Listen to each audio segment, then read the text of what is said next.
folks should certainly take cover around that time, and they'll probably get the notice on their phones as well. So this is when it's important to have that mobile app, to have all the information at your hands. And you can track it like we're tracking it, and you would get the warning.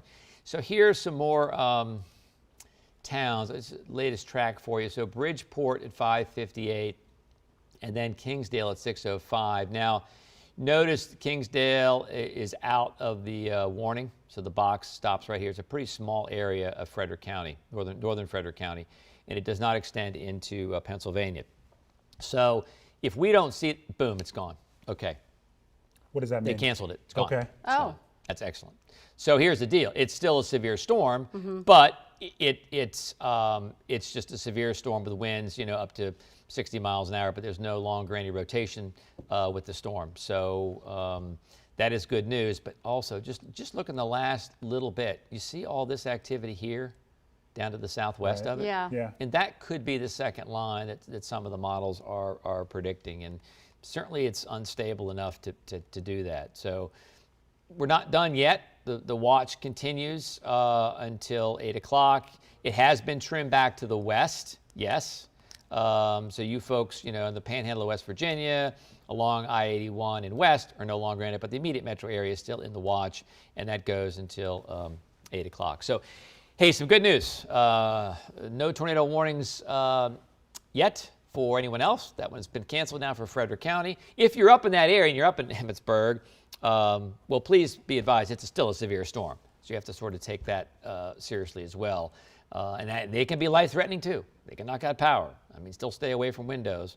But that is, I think, pretty good news. Yeah, so those of you watching us at home right now, if you are in that area, that the map you saw that was shaded in red, Topper had up there a minute ago, it's a good idea to make sure you have that plan in place, even though the radar in your area might not be as active at the moment. As we're hearing, this is a fast-moving storm. It changes literally by the minute, so it is important to keep an eye, not on the sky, but keep an eye on the radar, on our mobile app, to stay in tune to what is happening in your area, to stay safe, as Topper said, to try to prepare ahead of time and get into a very secure area in your home, the basement, preferably away from windows. This is a storm that could bring high winds, so we're talking down power lines, trees as well, and so certainly. And thankfully, flooding, it doesn't seem, will be a major factor tonight. We know a lot of people in our area have been dealing with that over the last couple of days, so at least that's a bright spot in all this. One silver lining in all of this, but it's been a very unsettled afternoon and into the evening, Top. All right, Top, 1 second. We want to bring in someone from the Frederick County Sheriff's Office. I believe we have Lieutenant Jason Dieter on the phone with us. Did I get your name right, Lieutenant? Yes, sir. Can you give us a sense of what you're seeing there in Frederick County? So far, I'm actually monitoring the radio right now. We haven't received many calls for service. I'm in the western part of the county right now. It seems like everything is to the north of us. Okay. We haven't dealt with too many calls for service.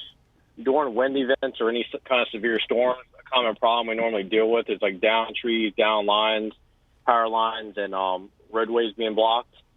So we constantly monitor that because we have to relay that information to our emergency communications, so any emergency equipment that might be dispatched to an emergency in the area knows how to get around them.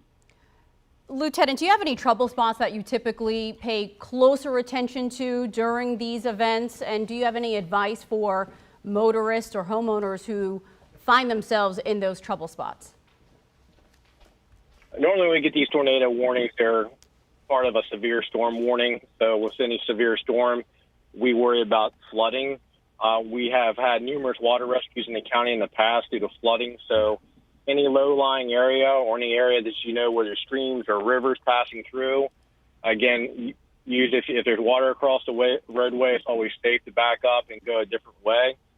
There are areas in the county that we do worry about, but since Frederick County is so large, 660 square miles, each part of it, if the storm hits that area, we do have some worries, especially with major routes, especially if it's around the morning or evening commute. So what are your crews doing right now, Lieutenant, just to make sure you have your folks in place and can respond to whatever emergencies may arise? Yeah, the Frederick County Sheriff's Office, we assign deputies to each part of the county. We have about 13 different patrol areas that deputies are assigned to. Obviously, we're working close partnership with emergency communications because they're the ones that receive the 911 calls. Okay. So any calls for service that goes out, we respond to. If the weather gets really bad, where we're receiving significant amount of calls, we tend to kind of fall back and only respond to the primary calls at the time that really need assistance, so we don't put our deputies or other people in jeopardy at that time. The typical calls we do see are the down power lines, the down trees in the roadway. And we also assist the fire department if they're on a call for service, like a house fire or a car accident. Yeah, there's clearly a lot to do there, Lieutenant Dieter. Thank you so much. Thank your men and women on the ground working as well this evening, making sure everyone stays safe. We appreciate you.